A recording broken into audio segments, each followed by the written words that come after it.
Yes. ఇప్పుడు మీరు చెప్పిన ఎవరైతే హత్యకు గురైన తేజేశ్వర్ ఇంటి దగ్గర ప్రస్తుతం నేనున్నాను. ఇక్కడ బాధాకరమైన అంశం ఏంటంటే, ఆ అమ్మాయికి వేరే వ్యక్తితో ఎఫ్ఐఆర్ ఉంటే, ఆ వ్యక్తి నచ్చితే, తేజేశ్వర్‌ని తన మానాన తాను వదిలేస్తే, అతను హ్యాపీగా బతికుండేవాడు. ఇవాళ ఆ ఫ్యామిలీ ఏడవాల్సిన అవసరం ఉండేది కాదు. కన్నీరు పెట్టుకోవాల్సిన అవసరం ఉండేది కాదు. నీకు నచ్చకపోతే నీకు నచ్చినోడితో పో, అతనితో సంసారం చెయ్యి. కానీ ఇతన్ని హత్య చేయించడం ఎందుకు అనేది ఇక్కడ ప్రధానమైన ప్రశ్న. అతను ఏం పాపం చేశాడు అనేది. సో ఇవాళ కుటుంబం అంతా కూడా తమ సొంత కుటుంబ సభ్యుడిని కోల్పోయి కన్నీరు మున్నీరు అవుతున్న పరిస్థితి. కేవలం ఒక మహిళను పెళ్లి చేసుకున్న పాపానికి ఇవాళ కుటుంబం అంతా కూడా ఏడవలసిన పరిస్థితి ఉంది. ఎందుకు అక్రమ సంబంధాలు? సరే, అక్రమ సంబంధం పెట్టుకుంటే పెట్టుకున్నావు. నువ్వు ఆ బ్యాంక్ మేనేజర్తో వెళ్ళిపోయినా కూడా అతను పెద్దగా ఫీల్ అయ్యేవాడు కాదు. 4 రోజులు బాధపడేవాడు. ఆ తర్వాత ఇంకో పెళ్లి చేసుకునేవాడు. అతని లైఫ్ ఏదో అతను ఏ పాపం చేయకుండానే అతన్ని అత్యంత దారుణంగా చంపింది ఐశ్వర్య. ప్రస్తుతం అతని ఇల్లు మీరు ఎదురుగా చూడొచ్చు. తేజేశ్వర్ ఇల్లు. ప్రైవేట్ సర్వేయర్గా పనిచేస్తున్నాడు. తర్వాత డ్యాన్స్ మాస్టర్ కూడా. అతను మంచి డ్యాన్సర్, చాలా అద్భుతమైన డ్యాన్సర్. అతని ఇన్స్టాగ్రామ్ అకౌంట్లో రీల్స్ చూసినా కూడా మనకు స్పష్టంగా అర్థమవుతుంది తేజేశ్వర్ ఎంత మంచి డ్యాన్సర్ అనేది. సో ప్రైవేట్ సర్వేయర్గా కూడా తన కుటుంబాన్ని పోషించుకుంటూ ఉన్నాడు, సంపాదించుకుంటున్నాడు.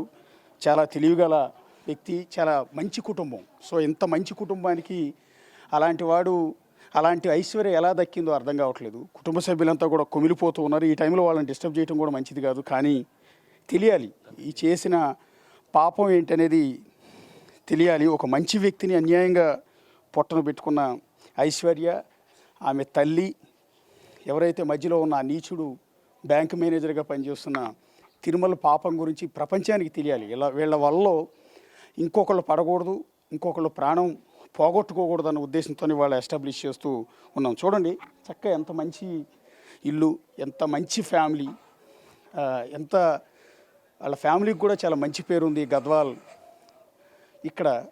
సో అలాంటి ఫ్యామిలీలోకి ఆమె ఎంటర్ అయింది, అతని ప్రాణం తీసింది. తండ్రి ఉన్నారు. పెద్దయిన చాలా బాధ వేస్తోంది. ఈ టైంలో మిమ్మల్ని మాట్లాడేసకూడదు, కానీ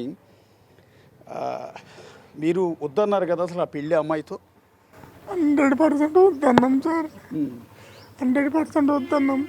వాడిని అక్కడ తీసుకుపోయేంత గోల్మాల్ చేసిండు మేనమామ. తర్వాత ప్లస్ ఆ పిల్ల వాడిని గోల్మాల్ చేసేసిండు.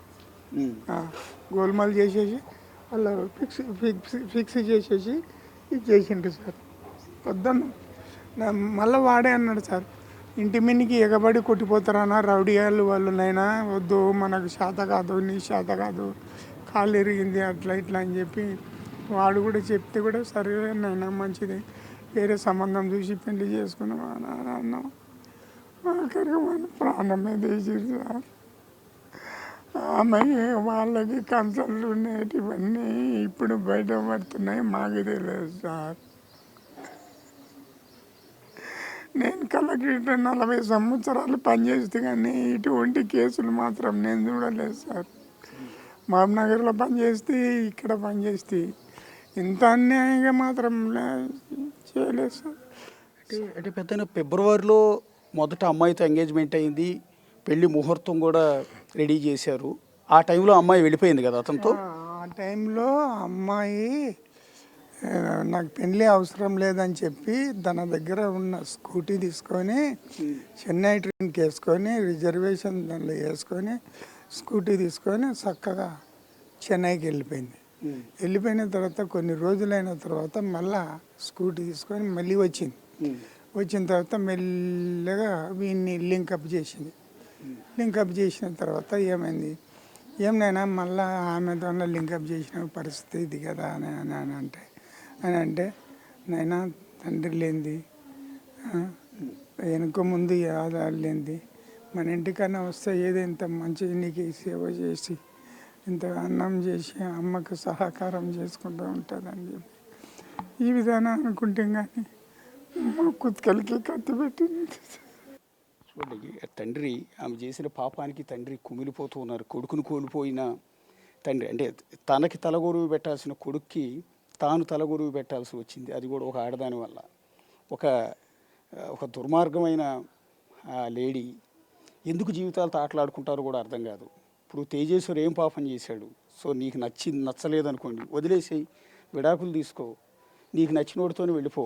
కానీ ఎందుకు అతని జీవితంలోకి ఎంటర్ అవ్వటం, ఎందుకు అతను వెంటాడటం? ఒకసారి పెళ్లి సంబంధం ఎంగేజ్మెంట్ అయింది, క్యాన్సిల్ అయింది, ముహూర్తం కూడా క్యాన్సిల్ చేశారు, అమ్మాయి వెళ్ళిపోయింది, మళ్ళీ వచ్చింది, మళ్ళీ వచ్చి మళ్ళీ పెళ్లి చేసుకుంటానని బతిమాలింది ఈ కుటుంబాన్ని. ఇప్పుడు ఈ తండ్రికి తీరని గుండె కోత కదా, కొడుకుని తెచ్చేవగలరు ఎవరన్నా?